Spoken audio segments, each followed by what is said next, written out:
Welcome to I Play, Therefore I Am.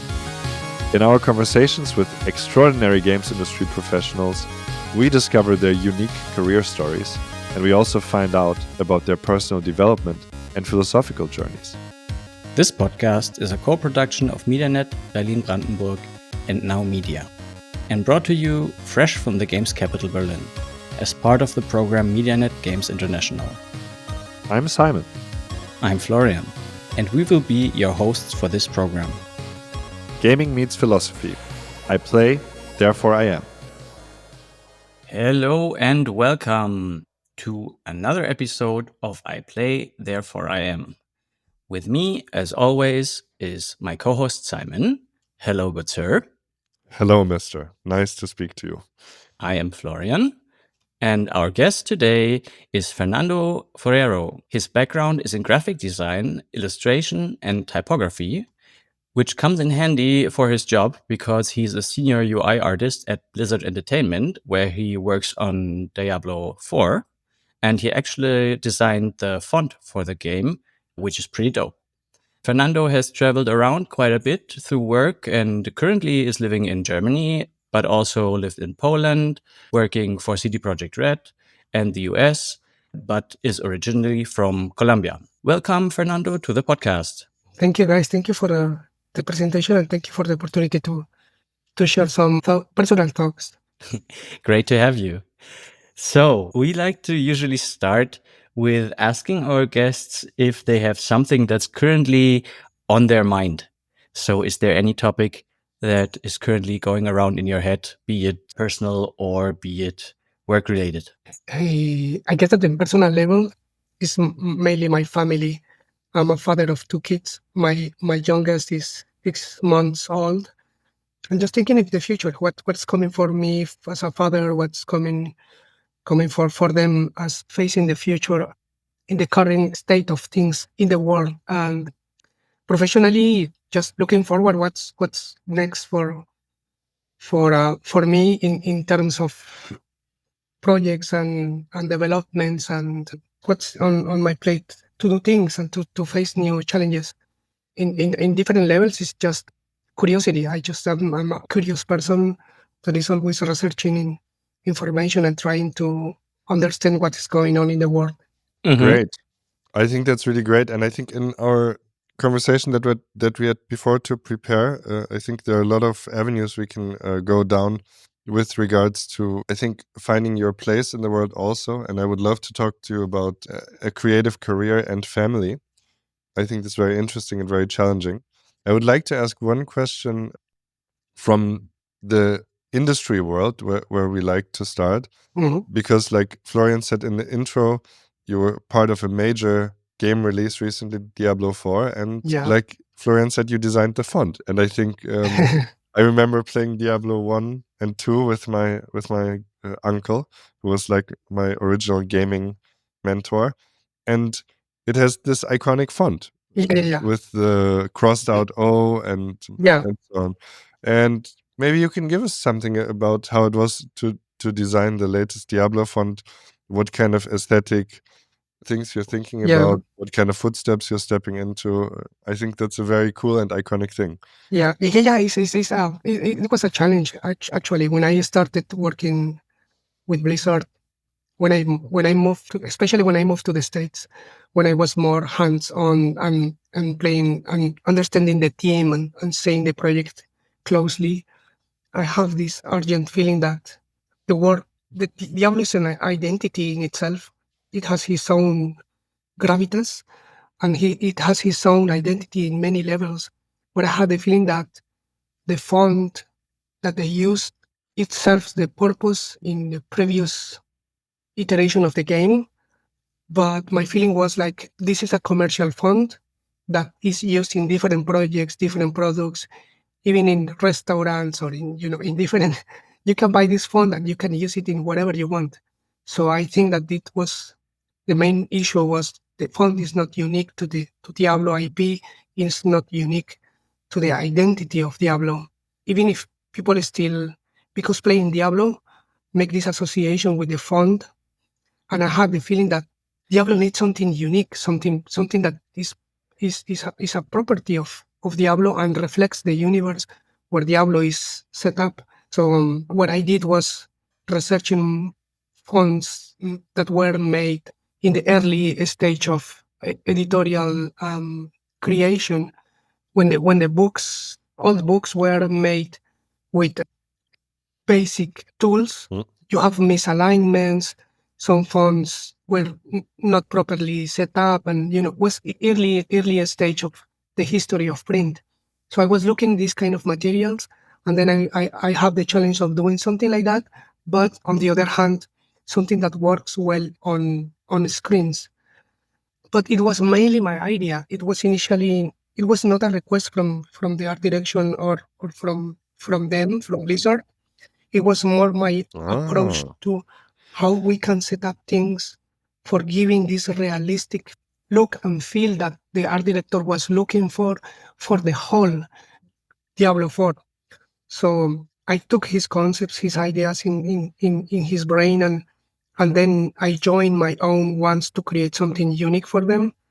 And I started just playing around with different ideas, pitching ideas to them, to to the people in charge of Diablo. And finally, we tasted it in game, and people like it, accept it inside of the game, and Blizzard accepted the idea of having a more unique font and more looking like the world of Diablo. And then we're still going on. I designed all the font initially, but the development of the font was made from typography company in Hamburg, which is really nice to me too because I have a lot of connection with the Hamburg has a really a big space in my heart. So it was kind of nice to join these things, working in a new IP like Diablo 4, making a new font, and having a company in Germany that was helping us to make the final the work file font for us to display in the game. You mentioned a bit about the process, how you pitched, Mhm. how these discussions work in a larger team. Our podcast usually has guests who might work in larger companies, but they are usually on the more on the business side, I would say, or run their Yeah. own business. So your perspective is interesting because you are a senior designer. You Mhm. work for projects, but what interests me is about your specific freedoms in the process. It seems like you were given a lot of leeway that probably comes with the seniority of that you bring, basically. But can you Mhm. let our listeners in a little bit on the process and how much freedom you have when you take on such a, I would say, central part of the game, because the font is something that Yeah. the players interact with a lot. Yeah. Initially, I thought that this font will be displayed only on Yeah. game, but actually at the end, well, it's used in marketing. It's used in all the channels of communication of the Diablo IP. But how to say that? In my team, I guess that my art director, he likes what I'm doing and the ways how I am thinking things, and he sometimes gave me room for creating stuff, not only for the UI, but in marketing team, for publishing, for internal communication, for different fields on my hand. But I guess that the freedom comes from my attitude towards the company and towards the things that I am doing. I'm always I'm a graphic designer and I have this curiosity to create images, Mm. content, and reflections through the image and for the image and for the consumers. Part of the freedom is it was not established directly from Blizzard. It was just Blizzard have we have in game production we have specific tasks that we need to complete, but designing this font was me myself thinking like what could be cool for this project, what could benefit this project to do better, what is my vision as a graphic designer, supporting my client to do better with their projects and with the things that they are doing. This freedom comes more from that side. If because on the other hand, if I am creating something for them, and if they don't like it, simply it goes nowhere. But it doesn't mean that I have completely freedom to do whatever I want. It's more the confidence that I am earning from them pitching things all the time. So, for example, not only the font for the game, but the glyphs and the types that I create for every area of the map or every class in Diablo 4. So those kind of fonts were more my ideas about how to create something better for the project. Yes, yeah, that's true. You can see on your professional profiles there's some examples of your work, and of Mhm. course there's is different things that the font interacts with different types that are displayed all over the game. So if people have not played Diablo or are not familiar with the universe, which to me personally seems very hard because I've been a fan of Blizzard games for most of my life. I highly Uh-huh. recommend looking at the game and specifically put an eye on the fonts and everything that is around it, because it is super interesting knowing the person who did that.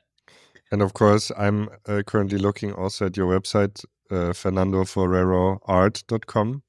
And Yeah. it's very high up, old Fenris Diablo font. And there you're giving both visual presentations, representations, and sort of like a blueprint, like look and feel, and your intentions for the font. So somebody who Yeah. doesn't want to get Diablo 4 and play the whole as game can also look at the font on your website, which I think is a very nice makeup of your creative intention.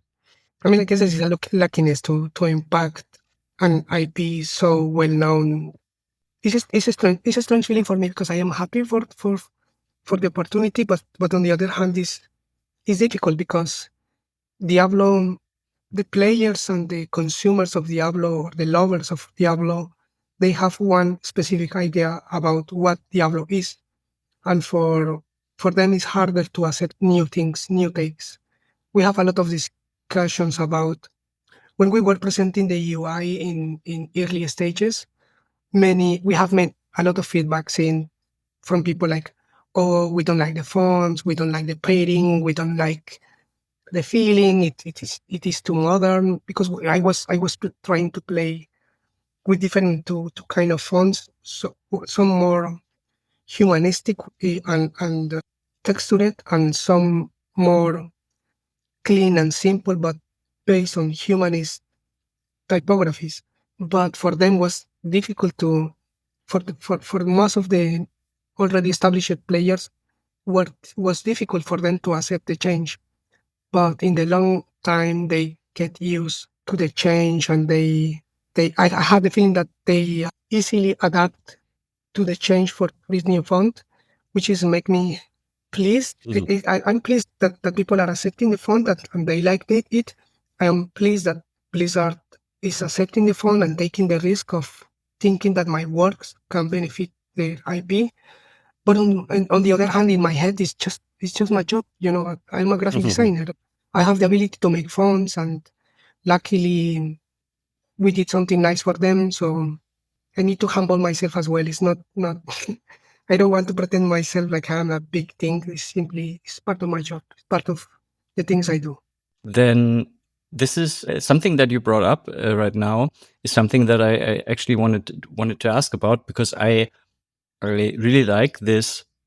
What you're saying, you said that also in our pre-talk, that you don't want to feel like a star. It's your job Mhm. that you do. You have this very humble way about you, but it is a fact that you are part of a creative process that creates a project or a product that will be played by millions of people in the world. And being one of those millions of people, And as you mentioned, really, like you said, even the lovers of those games, the feelings of players towards their beloved IPs is very, very strong. And it's really hard for me to imagine that kind of constant feedback that you will get on changing things that are not the way they are used to. You want to have that kind of, creative process where you say, hey, I don't want to redo the same thing over and over again, because from a creative perspective, that is super boring.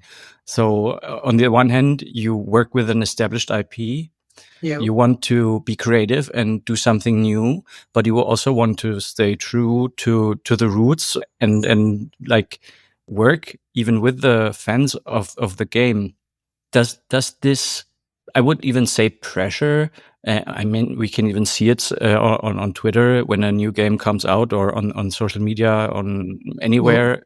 How harsh the critic is, how much people go into detail, if it's the story, if it's a mechanic, if it's anything that they that is not as they expected it. Like, do you feel this is something very specific to games, and how is it to deal with this? Because that is how to say, I'm get used to changes, because before working on video games, I was working as a graphic designer in different fields, and I had different clients, and the clients always have something to say. He has his own mind, his own desires and his own wants, and I am always changing colors, changing shapes, changing fonts, changing. Yeah, it's a normal process of working with people. The video game industry is not. There is a plenty of changes that came directly from gameplay or art direction or game director, or because we have, I don't know, I have some ideas in my mind and I want to do something for the UI, but let's say the technology that we have don't allow for things, or memory in the game don't allow us to use specific things, not to use too many textures and so on. The game is really big, and we need to restrain ourselves in some way for the content creation of the game. The other part of I'm used to the changes, but and the other part is the players. They want changes. They want some specifics. But in some level, it's not related directly with me. It's just gameplay and how people consume the game and what are their expectations. But it's strange because years ago, when you were a game developer, you create a game, you launch your game, and whatever happened with your game, you cannot change anything because the game was launched and the content was locked. Modern games, you are patching all the time your game. You are changing things that you don't like in the game. You are changing the code inside to make the game performs better. You are always patching your game. And games like Diablo requires a lot of engagement with the players. Yeah, if you are not satisfying the players and they are stopping to come to the game, is not good for the developers and for the business. So we are trying to create things that are appealing for the players, for the consumers, and that give a good impact in how the game is perceived. But it's impossible to change all the time because of the requirements of. I mean, making a game is really a complex, really huge thing, and you cannot change everything. Mm-hmm. And sometimes in game development, one small change is a ramification to make changes in many different areas of the game. So I guess that it the ones that need to deal with what could be changed and how will be changed is production and gameplay. Yeah. But in terms of art, it's just, we can change textures, we can change colors, we can change visuals. It's not easy, but let's say that it's a little bit more easier than changing, I don't know, heavy things in gameplay. Yeah. Yeah. Do you think, and this will be my last follow-up down this road, we see this, and it's actually happening, like we are recording in March 24, and currently it seems like there's a lot of animosity around game development starting up again. On the other hand, I don't really know if it ever stops, but like people are so in love with this medium, in love with the characters, with the IPs, but usually many of them only see a final product, and then, like you said, they are a customer who will decide I like this or I don't like this. But they most often don't understand the process of how many people work on a game, how many different iterations, sprints, all these processes that are in development, and at what point it is possible to change something. And like, as you mentioned, for example, the technology, one side of the development, our side, for example, wants to really change something, but the technology doesn't allow for it. So you need to find a way around it. And so in that regard, a lot of game development in a way is I would say, a form of art, but in terms of like the mechanical art of getting around, which now seems a lot less than before, but around the problems that the technology brings with it.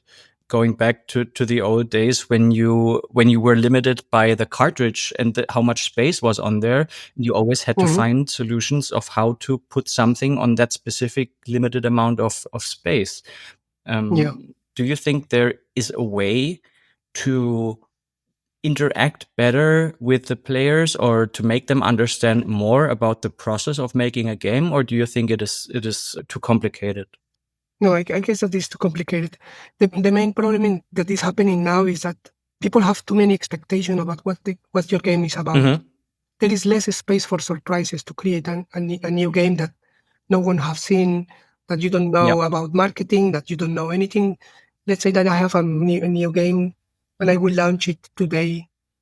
The marketing requires that I've been promoting this game years ago in order to launch today. So there is a plenty of expectations in hands of players, and the other thing is that they have channels to speak about everything they have, everything, the ideas that I have. All the social media create a lot of noise around what could be a better game, but no one is well educated about how to make games. Only us, the developers, knows how hard it is to make a game, how hard it is to launch a game, how hard it is to put bunch of heads, creativity, ideas, speech, and everything in one single boat, and make them all together go in the same direction. The gamers are only thinking in, I just want satisfaction, I want entertainment, I want consume good quality things, but without the surprise, without the, it's like in cinema. Sometimes I think this is the same. People are going to cinema not to watch the movie, but to compare their expectations of the movie with the real movie. And you qualify the game depending on your expectations. The same happened now with video games, is my feeling, my personal feeling, that people have a lot of expectations, and they compare the expectations with the real game instead of digesting the game from zero, from scratch, with a clean mind. Yeah, that's a very good perspective, I would say. To be fair to players, I would say, well, most of this, and you can sometimes even go to saying hate, although I'm very conscious about using this kind of term, but the backlash that is displayed as going towards developers usually is not addressed to the developers in terms of the practice of doing the development. Usually fans, I would say, are unhappy with the companies, so they project and say they are unhappy with the developers. But this is a very problematic topic, and how to deal with that on a personal level when you are facing this kind of backlash. Yeah. It's difficult to always, when you, because at the end of the day, every company, every developer want to do a good job that give to the players something, an experience and something good. and you want to be like, I don't know, people appreciate the time that you are getting for creating a game, and you Mhm. are I mean, every person, every company and project I get in touch with, everyone want to succeed. Every one of us want to create something that is nice and have a good reception. And when we get bad feedback, is difficult for us to digest because we are not aiming to fail. We are Yeah. not doing things for the sake of failing. Yeah. Yes, I know what you mean. This is very funny because you have that, and that's not only games. I mean, that's Yeah, Yeah, it's with every everywhere. project. People are so hopeful and want to create something amazing, and then reality hits. And I mean, yes, often people also create something amazing, but as you say, the expectation of what is amazing is Yeah. usually not based on yeah, reality. And it's also a timeless divide between creator and consumer that Yes. may never be bridged. And yeah, I think sadly so, but yeah. maybe we have to accept it. I'd like to switch gears a little bit. I have a question, which is this. You alluded to it earlier that you're because well, context for this is I guess we can speak to some existing and aspiring developers and game makers, and I think with you we have a great artiste on our show, somebody who works creatively, and you started the show with what's on your mind, which is your family and your personal life. And Mhm. I know that your story has taken you many places already, and I would like to hear a bit about that. But I would like to start with the following question. I know that you work very cross departmentally, and as you already alluded to, you work very self directed. The Diablo font was your idea, Mhm. so to speak. It wasn't exactly asked for, which is amazing. I mean, that's, as we've discussed, it's a major thing. Question for the creatives and the freedom lovers who are in games. How do you generate this type of freedom, the type of trust that you're pointing at in a company to pitch and have your pitches accepted? How can you work cross departmentally? How did you do that? And how would you advise people to do that? And then maybe we can down the line get a bit into your career story, because you don't only change places within companies, you only change places on the planet. But beginning, how did you find this freedom? How did you generate it for yourself? What can people learn from that? I guess that it comes from my ethics towards work. Many, it's just I have many years working with clients and doing different things and projects, but I have the feeling that I dedicate too much time for my clients, and I over worry about my clients and what to offer them and how to do things better and so on. But years ago, when I was younger, I discovered that I didn't have the same attitude towards my own projects, and I didn't have room for my own. I mean, the question before was how I face things when I need to change many things all the time. So sometimes I get the same. I have the same feeling, even if I know the nature of graphic design is facing the client and making changes. But at some point, when I was early on in my career, I was already tired of doing things to please someone.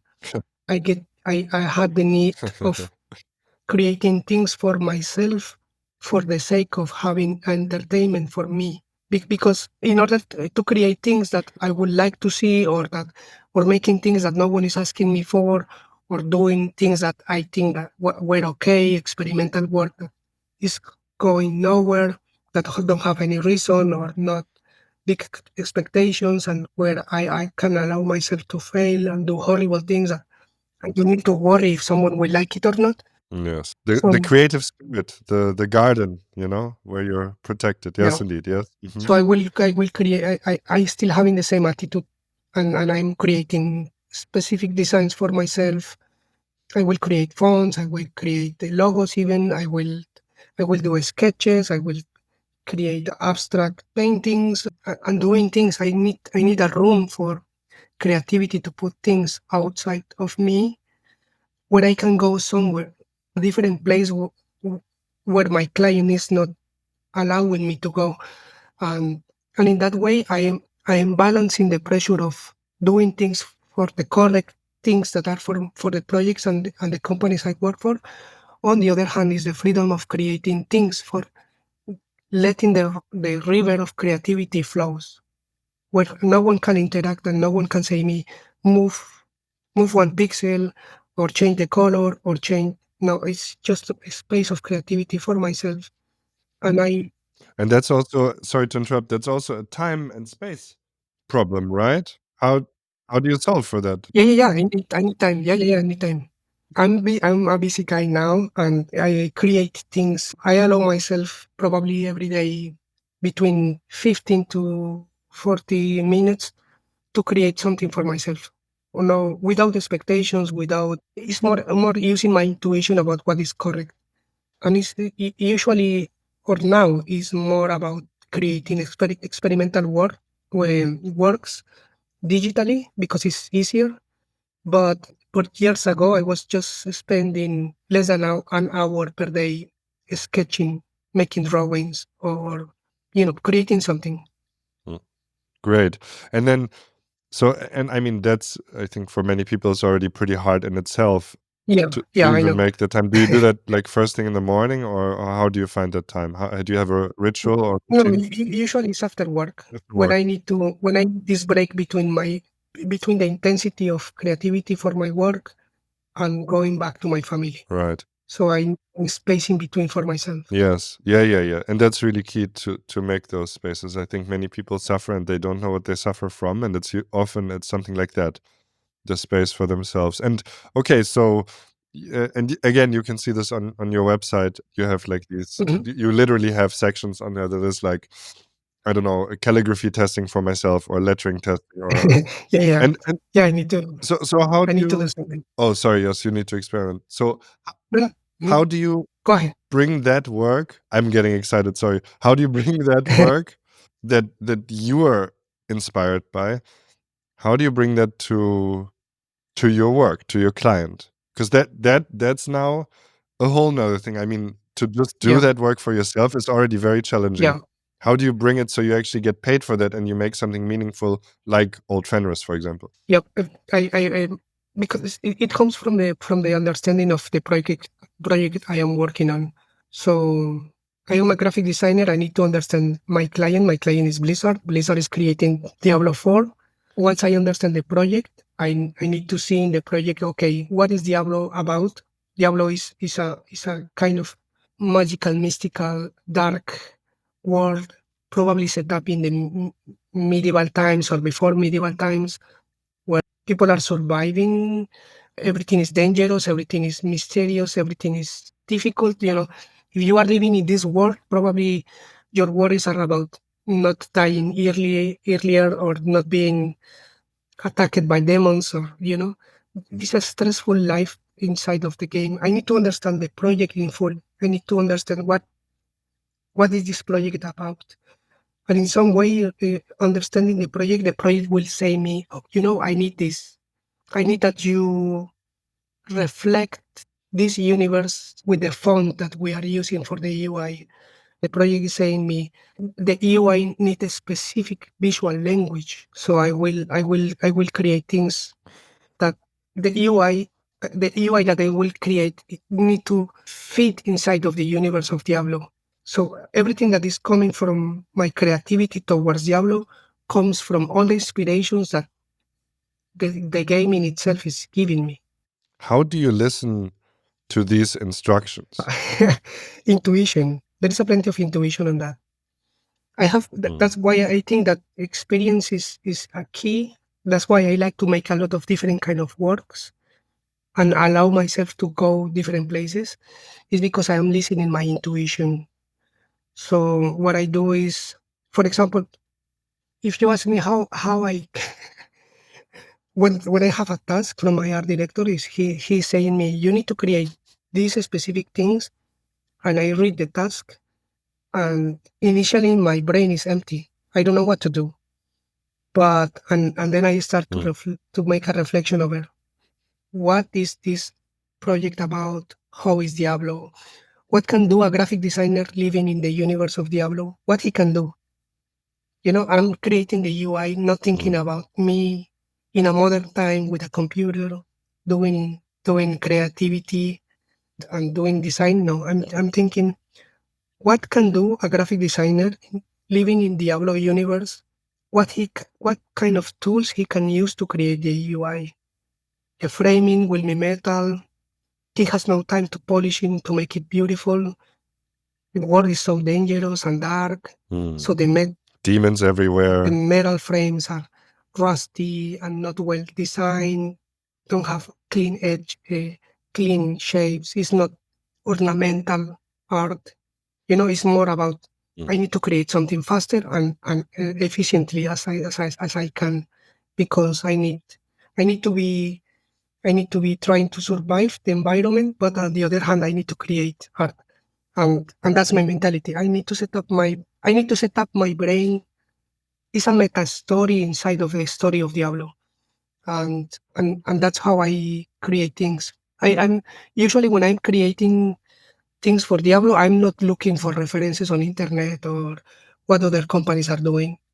The brief, what Diablo is, and what the concept artists are creating for the game, the people that are writing the story, they already have the answers for my work, and from there, from them come the inspiration. It's from inside the game. It's not Amazing. I'm not seeing even what Diablo did before. It's simply I'm trying to my art need to be a reflection of whatever is Diablo universe. And you sort of submit to that universe, you enter yourself Yeah, into it, yeah. and then you just sort of work and wait and see what comes to you. Yeah, sometimes I will create some textures and some colors, and then I see how they looks together, and probably the composition will say me, these elements need to be darker, these buttons need to be brighter. Right. We need to work in different textures for the background. If we have text over, we need to, there is a dialogue between the work I am doing. I don't like to impose things in the work that I am doing. I'm more about a listener. It's like the work a musician that is playing instruments, and then he will listen whatever he is recording, and then he will come with new ideas, listening the recordings. And my work is more about that. But I need to train myself a lot because I need to read a lot of graphic design, and I have plenty of years looking Yeah. different references and different designers and different creativity is not only the inspirations that come from outside, but Yeah. it's as well the kind of things that you digest, the kind of things that you consume, the music I am listening, the books I am reading, all the things all my visual experiences are helping me out. Plus my work, I don't know, I'm already more than 25 years working in graphic design. So all these things help me to build answers to the problems of my clients. Yes. Yes, I understand.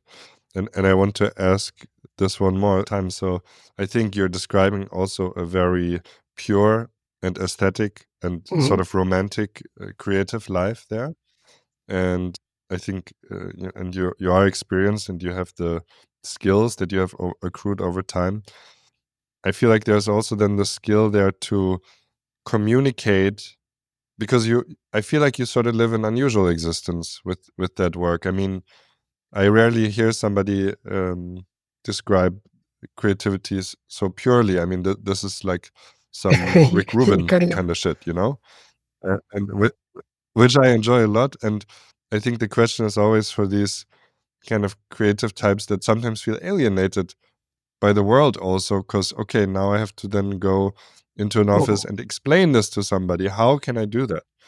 That would be my question to you. How have you managed to both keep this creative bubble of yours pure and, working from this way you describe? Yeah, I guess that this is part of the job. The things that we are doing is a team job. It's not me taking decisions.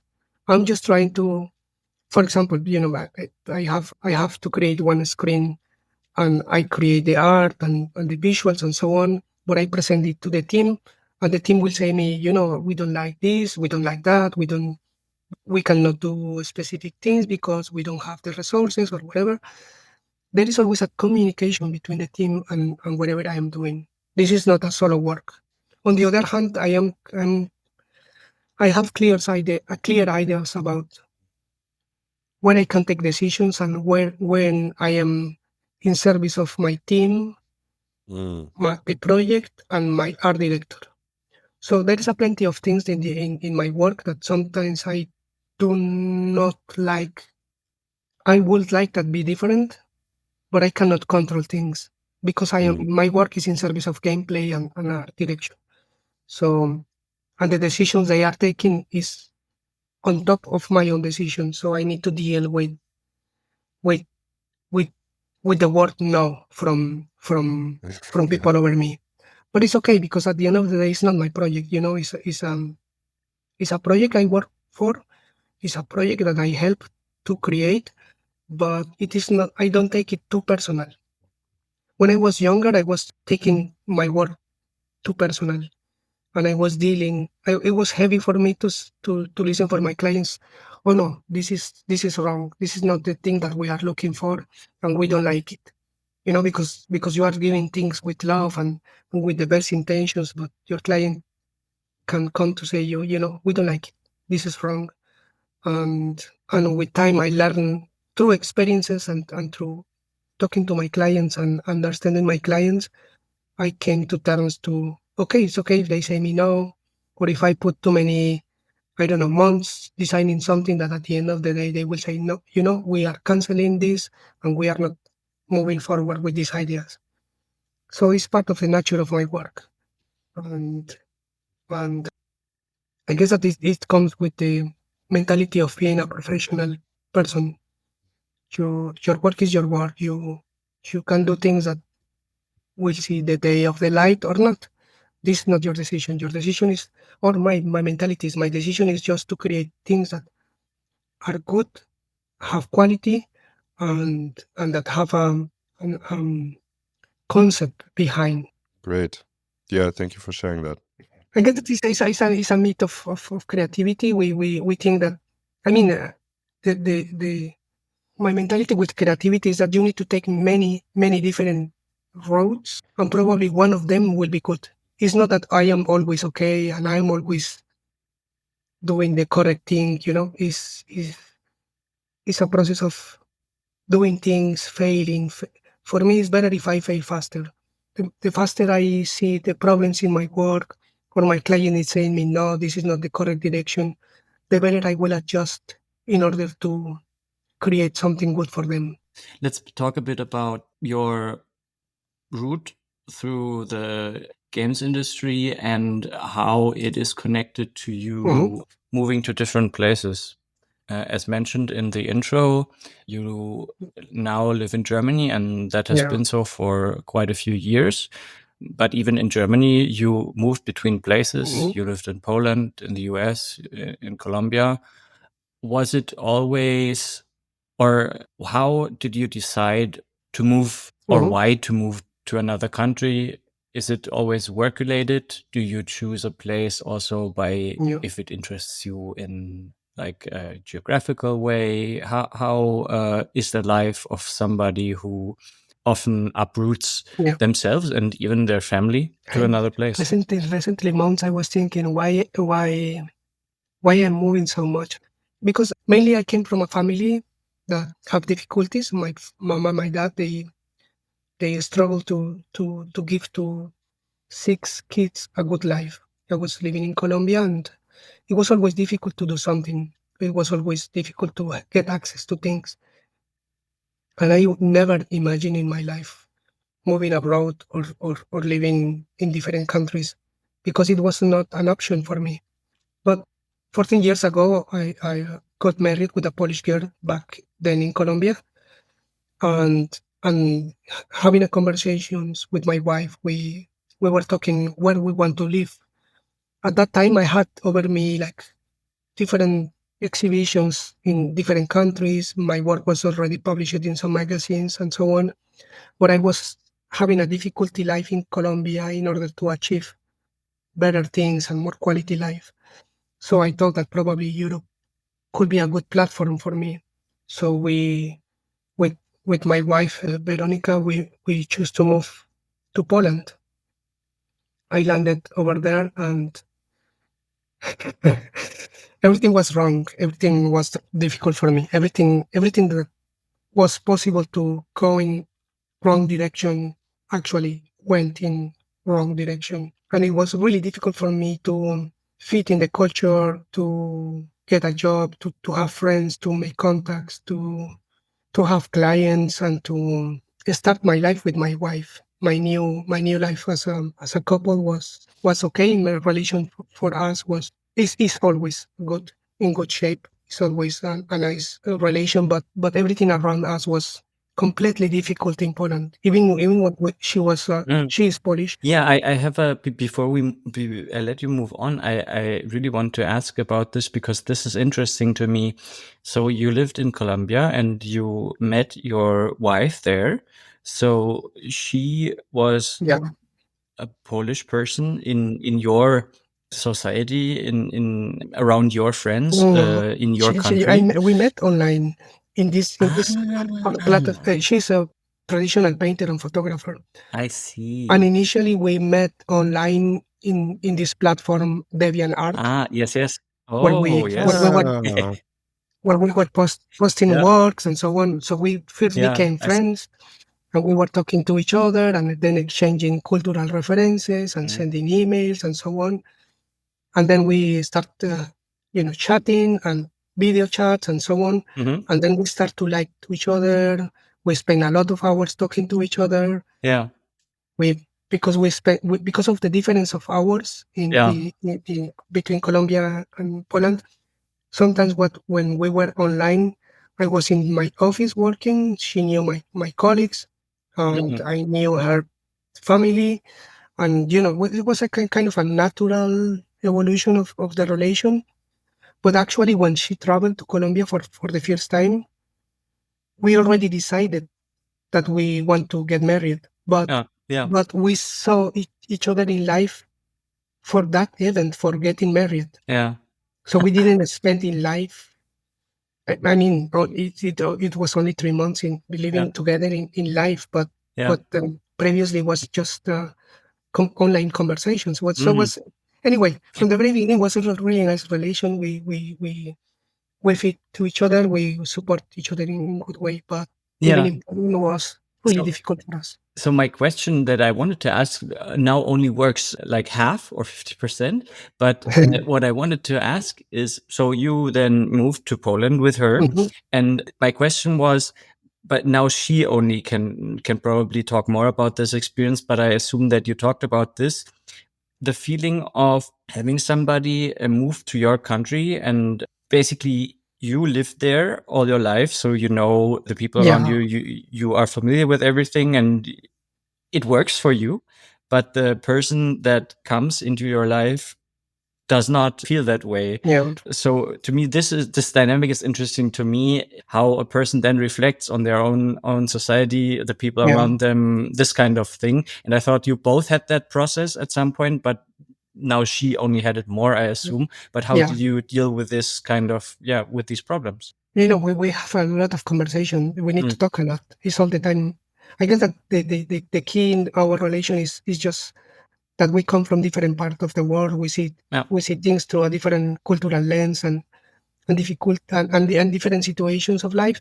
So we need to talk a lot to know each other, Mhm. and to because it's a different way to share the feelings for a Polish people than a Latin American person. So even at that level is we need to understand each other. We need to talk a lot. We need to spend a lot of time talking to each other to understand each other, Mhm. how to support to each other. But me coming from Colombia, from more friendly environment, okay, colorful country, nice food, people are you can speak with whatever person in the street. There is a plenty of things that are more easily in terms of adapting to the society. Mhm.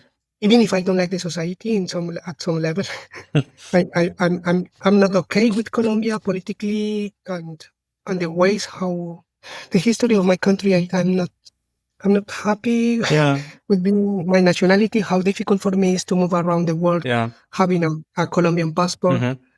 It's a difficult situation too.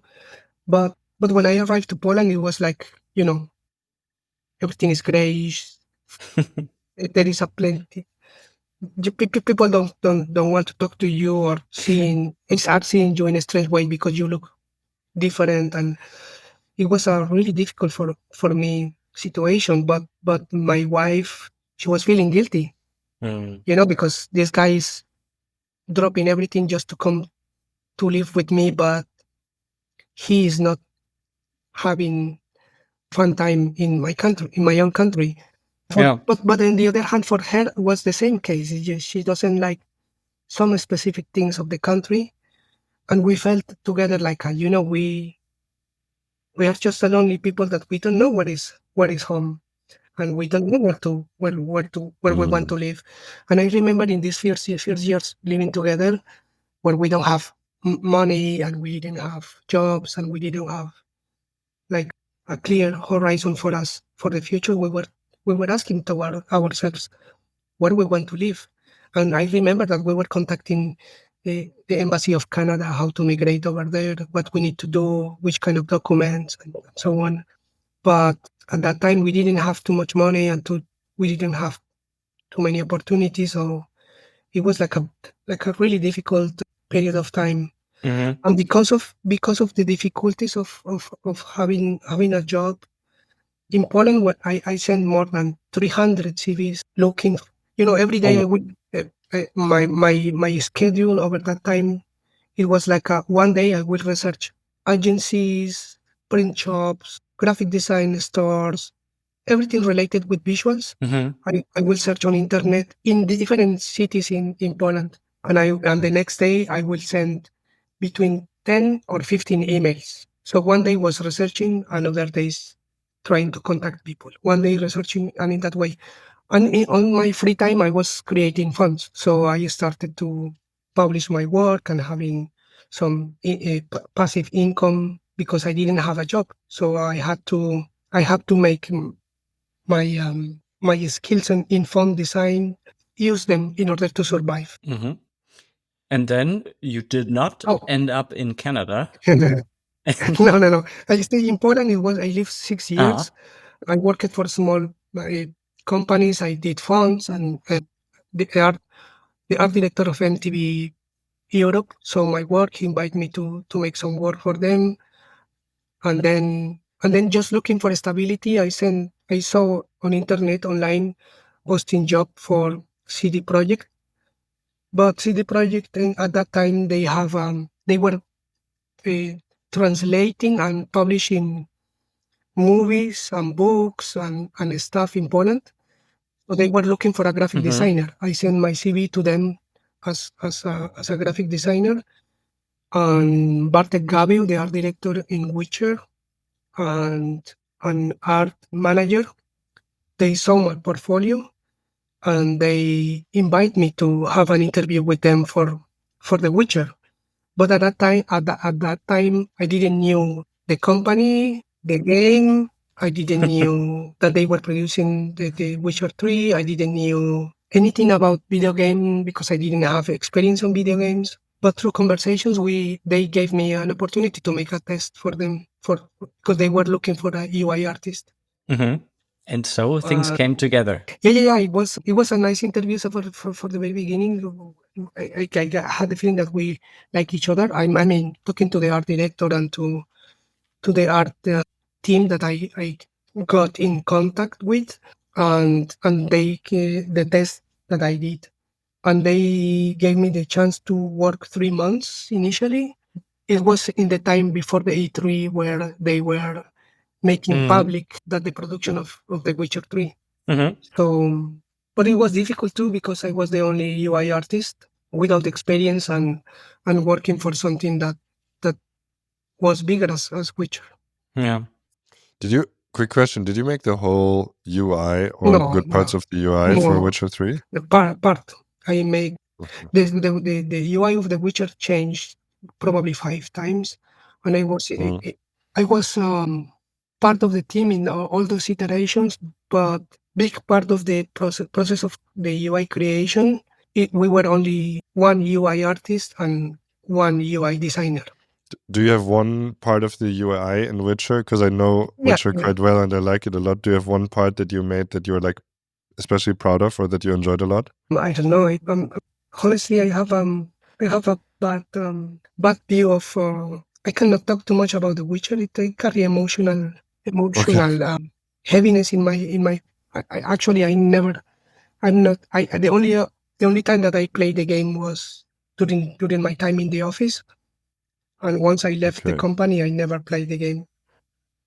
Okay, so you carry the memory with the heavy heart. I'm happy that I worked in this project, and I'm happy that I'm thinking with CD Projekt that they gave me the opportunity to work for them. But I did probably because of the need at the time. I was in specific need of having a job, so I took I took bad decisions, bad contract, and the work. My life in Poland was difficult, even when I was working in The Witcher. My personal life was too difficult every single day.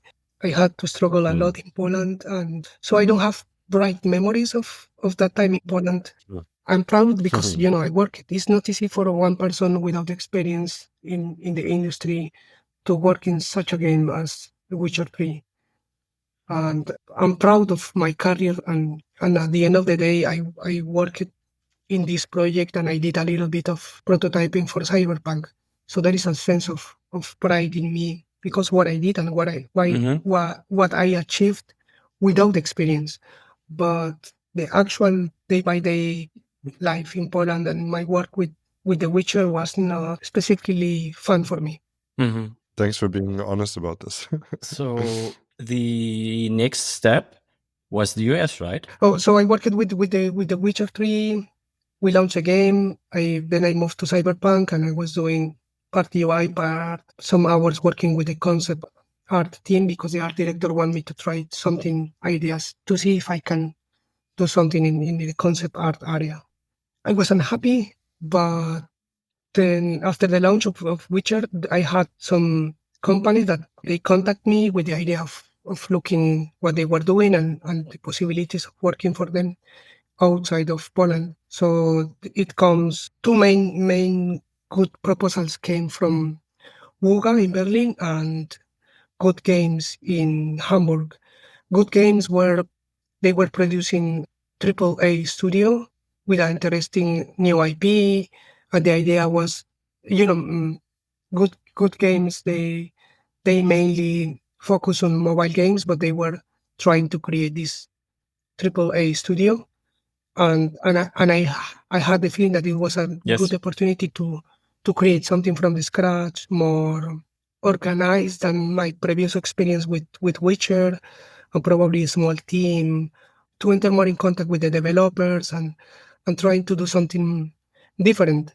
I took the opportunity by they made me a good offer, so then I relocate with my wife to Hamburg, which was like for me like spring. It was my time in Hamburg was compared with all the 6 years suffering constantly in Poland and struggling with stuff, and then moving to a international city, beautiful city, in a good project, in a good. I mean, the people that I worked with in Good Games were really nice, and I felt every day was like I am building my life. I'm not struggling anymore. I'm just building positivity and good feelings every single day. It was a really nice experience for me. It was a nice project, nice perspective. And the art director that had the idea to contact me was Denis Rogic, and he saw my portfolio on internet and he contacted HR department and they made me an invitation to see the studio and to meet the people in the project. So it was really nice offer, nice possibility, and I took it. And we moved with my wife to Hamburg, and it lasted probably 1 year and 8 months. And they shut down the studio and shut down the project. This is funny because then, I mean, I never personally met Dennis, but he started a studio back when he was younger that I later worked in Hamburg in Threeks. I only heard of him from the other founders because he left the company at some point.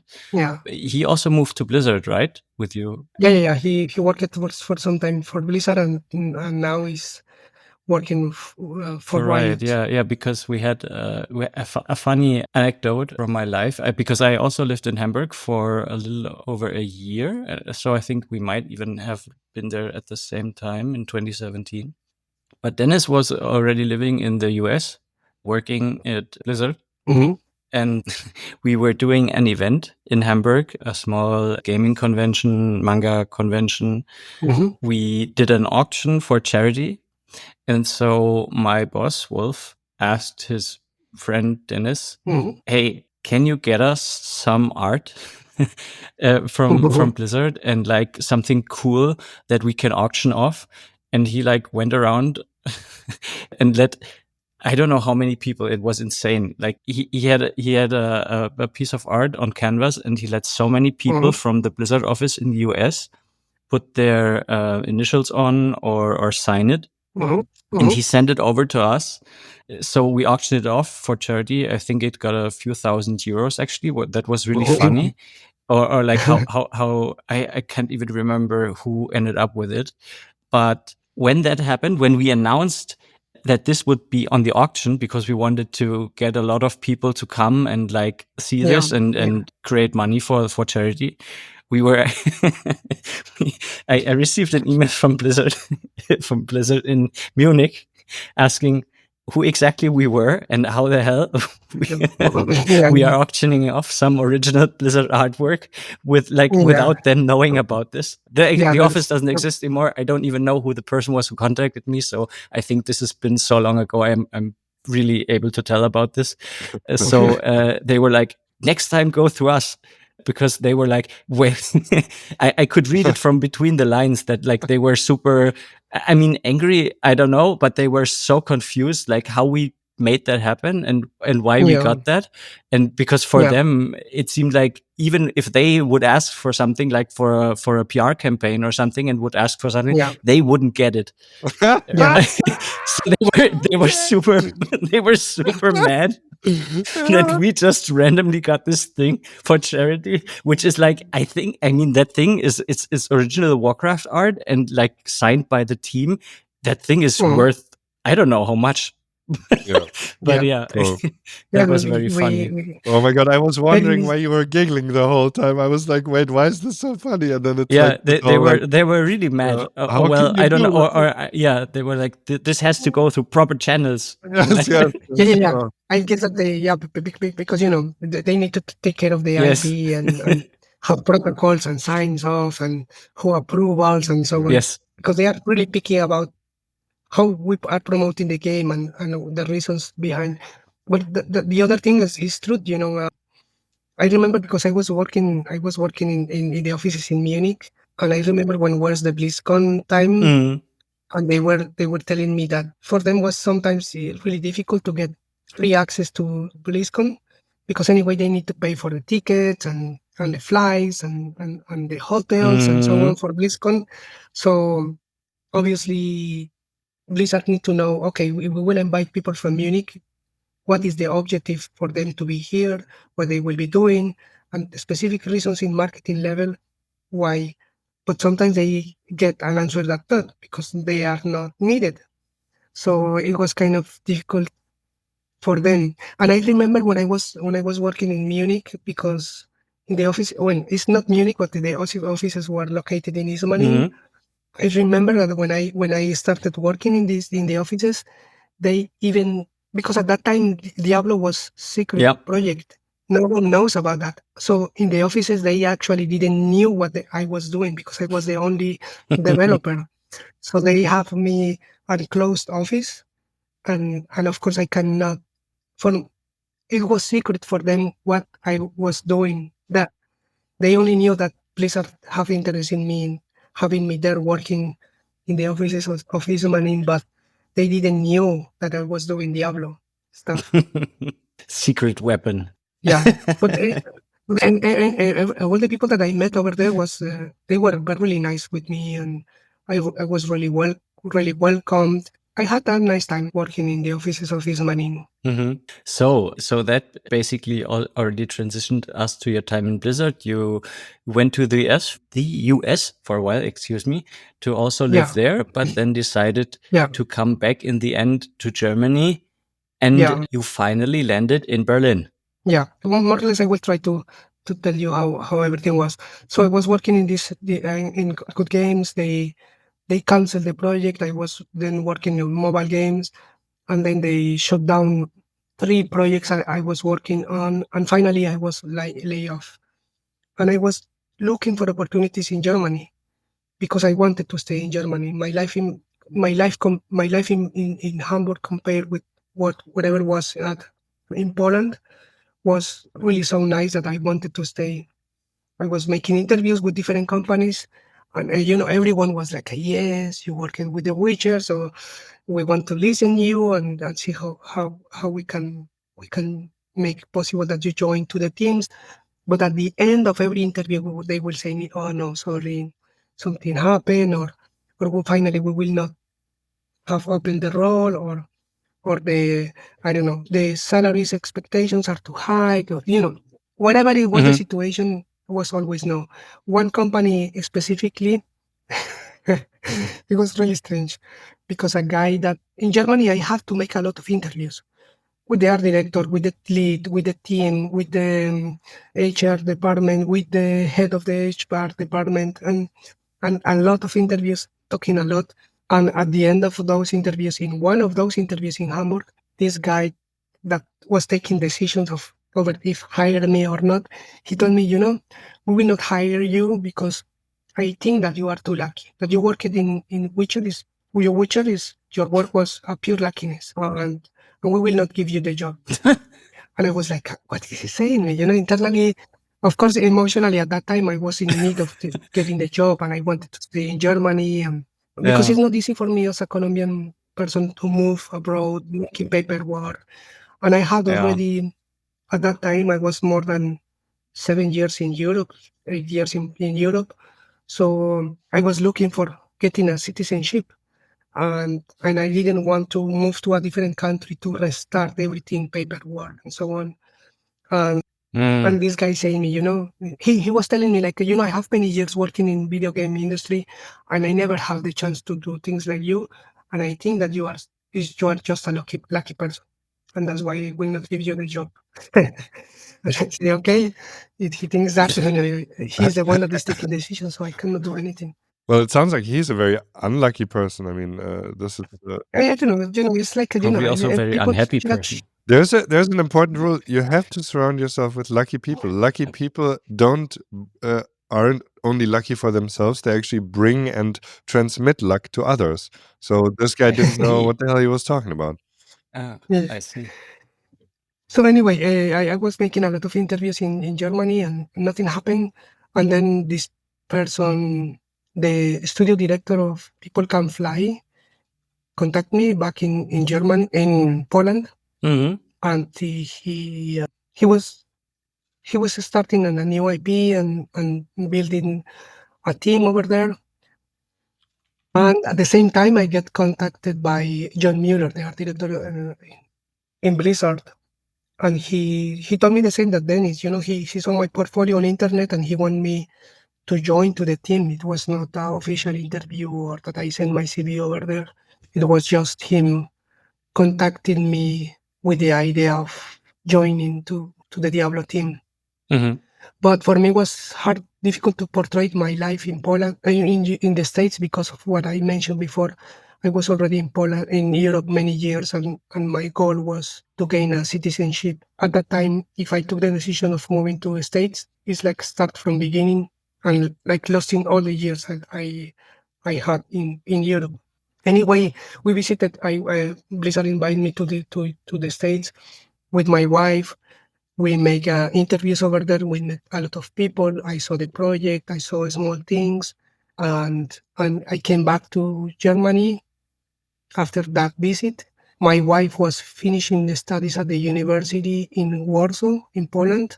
So at the end, they make me an official offer in the States, and talking to my wife, because I need to talk to my wife whatever is the next for us, because if I need to change the country, she need to come with me, and she need to face a new reality and or adjust her private life as well, and so on. Every change that every chance that I will take will affect her life as well. So we need to get in conversations if it's okay for me and for her to move. Anyway, we took the decisions to move to the States. But initially, I started my work with Blizzard from Hamburg while my wife finished her studies in Warsaw. Then after that, like 5 months, after 5 months, we moved to the States. We live. Life in the studio is really beautiful. I love the people in at Blizzard. The campus is really an amazing experience for me. And now seeing all these talents, all the people doing stuff, the campus, and I don't know, everything related with Diablo, with my life in the studio was really cool. But what was harder for me was to adapt to the Californian lifestyle, or the city where I was living. For me and my wife, was the same feeling. For both of us, we didn't felt that is the place for us. We didn't felt that in the long run will be an ideal place to live, because of we have a long list of things why for us was more important to came back to Europe Can, after. can I ask you something? Can I interject here, Fernando? Mhm, I I've been having this question on my mind, and this seems like a good. You're pointing at it, kind of. So I want to give you the chance to answer it. You've mhm, been in so many places. What does place mean for you, and what is a good place for you? Just for you as a person, life, also creatively.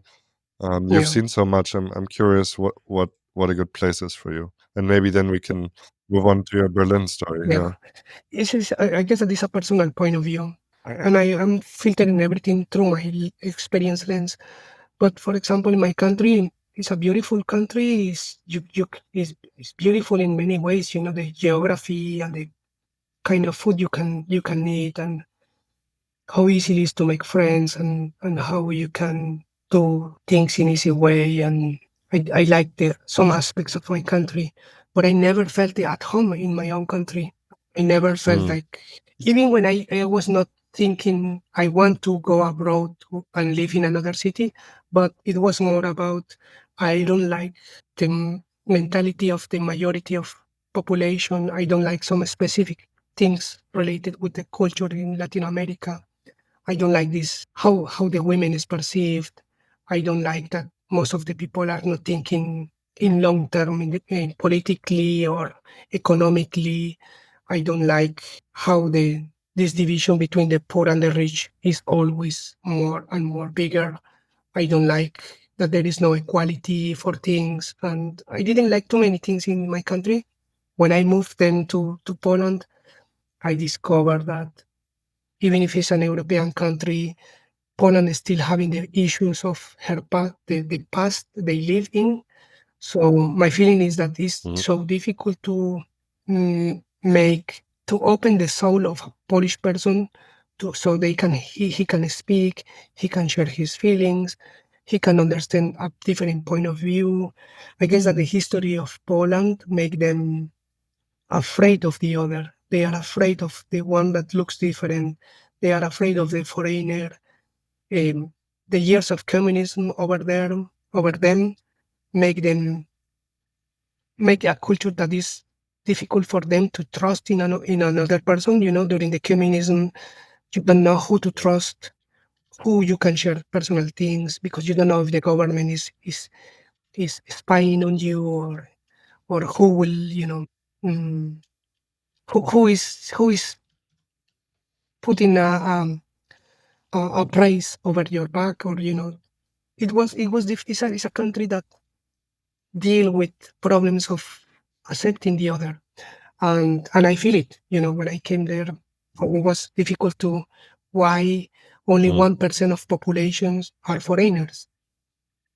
why it was difficult for me to get a job, to see things, even if the country, the geography is nice and the structure of things is better than in my country.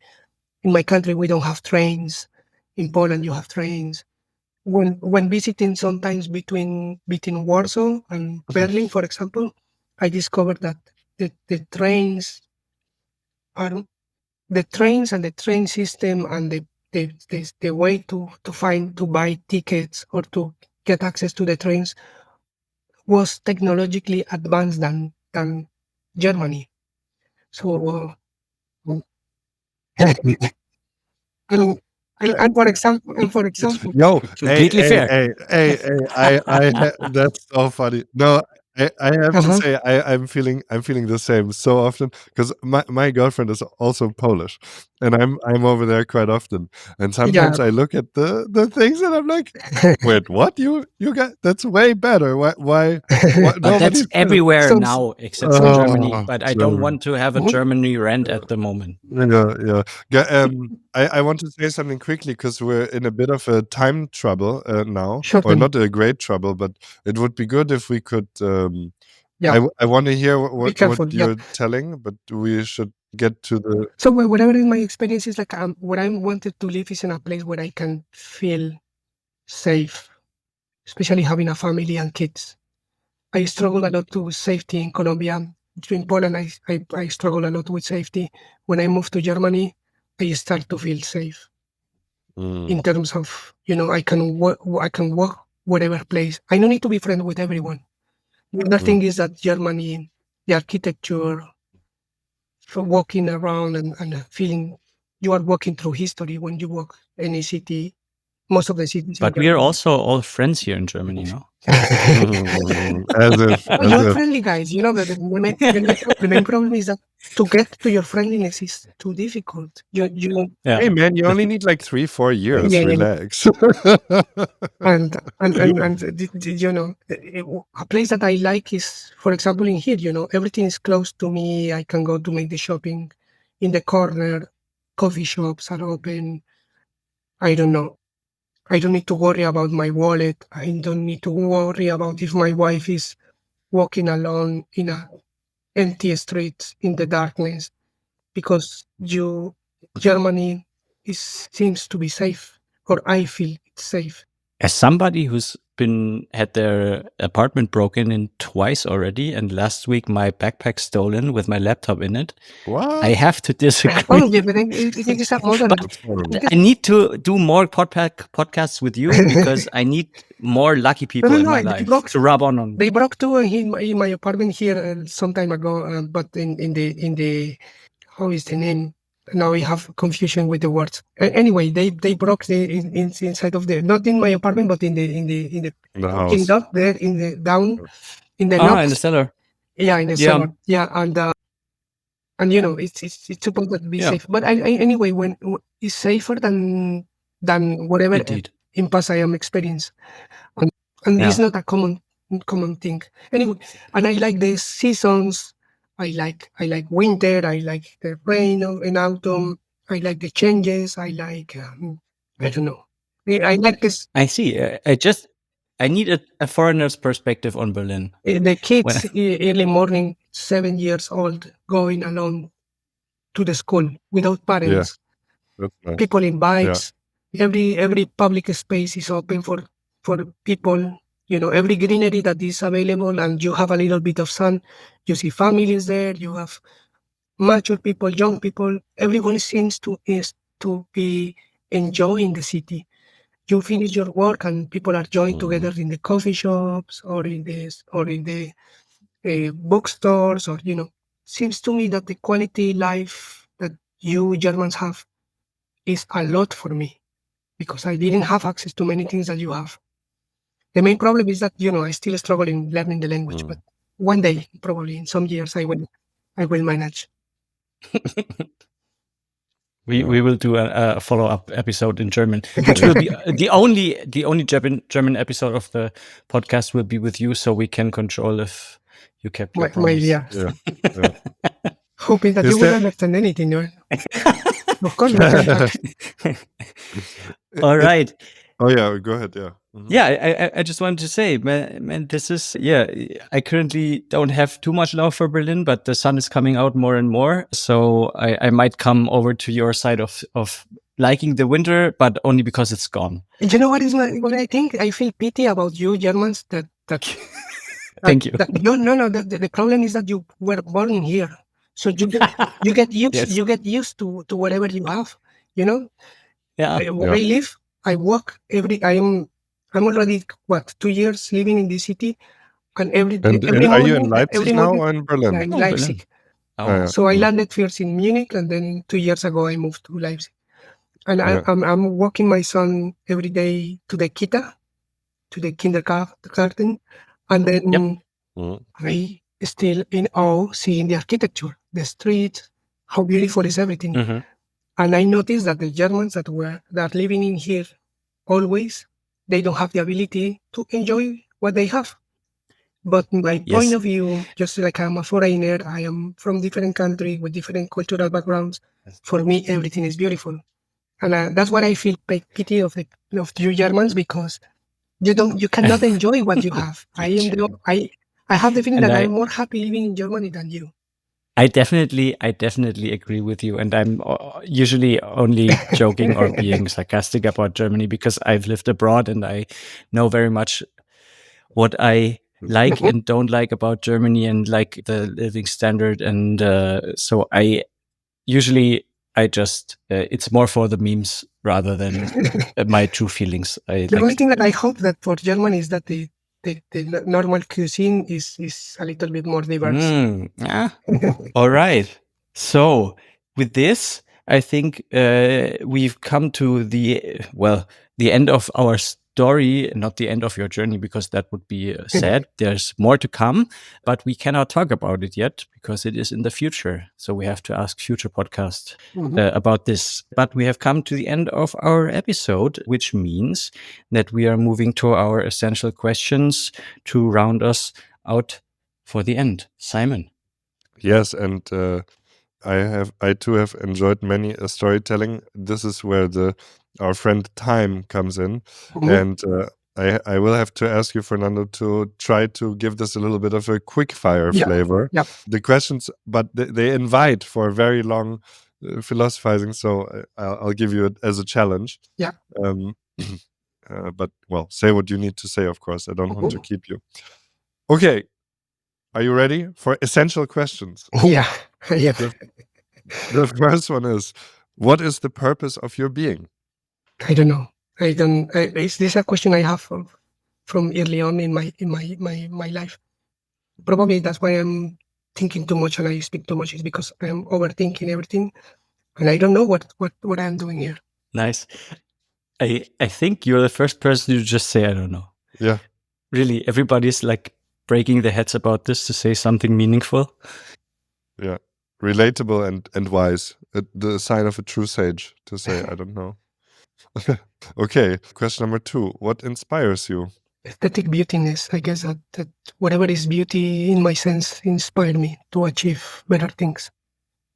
What's a beautiful day to you? I guess that when it's a good equilibrium between my work, my private life, my personal time, my time with my kids, and whatever is my relation with whatever is happening in my life and in my environment. But I have to say that it's a difficult to accomplish. I'm an insecure person, overthinking person, and it's hard for me to manage emotions. And balance is always hard to achieve. What is the change you want to see in the world? I guess that more empathy and more connectivity through dialogue. We live in a world that is becoming polarized between sides, and it's only white and black, and the parts don't want to talk to each other, to come to terms, to see benefits for mutual parts. And we see it in politics, in the currently wars that are around us, and we see it in many aspects of the modern life. It's necessary to speak more, to listen more to each other, and to make compromises for the happiness of both. parts. And how do you contribute to this change? I guess with my daily interaction with people around me, saying hello, goodbye, have a good day, how I can help you. If I see someone in need in the street, let's say an old mature lady with a lot of packages on her, I will ask her if I can help her. Or you listen people that want to be listened. I try to be open to the other. Very nice. Here's a question. If you would start a new save game of your game of life right now, what occupation would your new character have? My dream, my personal dream always was to be musician or produce music. Not to have a band to be famous, but more about creating sounds and landscapes and being multi-instrumentalist and creating interesting sounds for different purposes. Nice. Turning from a scribe to a bard or something like that. Artiste to a bard. Do you have any favorite books that have helped you or that you would like to recommend to people? Top 3? Yeah. More about books is more about writers, you know. I like the books of the David Eagleman that he's talking about the brain, how the brain processes things and the functions of the brain. Actually, he has a book called The Brain and Incognito that he veil processes of thinking and how the unconscious brain is taking more control over our decisions than we are aware of. Another guy is Sam Harris. He has a podcast. He has a book, Making Sense. In this book, he is interviewing a lot of smart people that are making interesting things and have interesting point of view over life and things. There is another guy, Sigmund Bauman. He was a Polish guy that migrates to England, and he has a theory of liquid modernity. So it's a concept of how years ago everything seems to be more stable.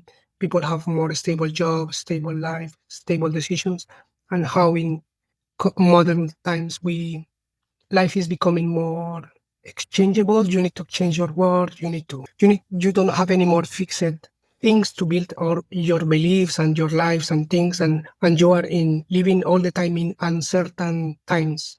And lastly, this guy, Yuval Noah Harari, he's a historian, and his book is Homo Deus and Sapiens, and he offered a point of view over the history of humans, why we are here, how we came to to be the strongest power in the world, and the things that we need to face in the future in terms of access to things in the future, how we will dealing with AI and new paradigms of the future.